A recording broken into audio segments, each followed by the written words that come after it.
Enseña Perú is addressing environmental challenges in the Amazonas, with a strong focus on climate education.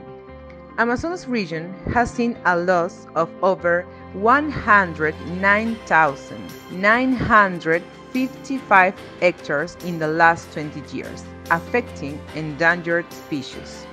Despite available information on the environment, local teachers often lack resources for effective climate education.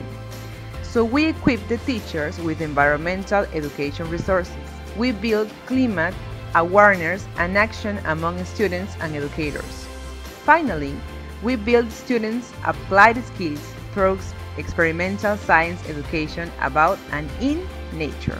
For that, we keep working with organizations like Peruvian Society of Environmental Law and the Regional Direction of Education. We have created learning experiences with them. We receive feedback from the teachers and visit ecological reserve refine these experiences. This spring, we are providing Amazonas teachers with lessons plans focused on climate action. Enseña Perú is partnering with the community to transform Amazonas into a region where educators and students lead the charge against climate change, promoting knowledge-based action for a sustainable future.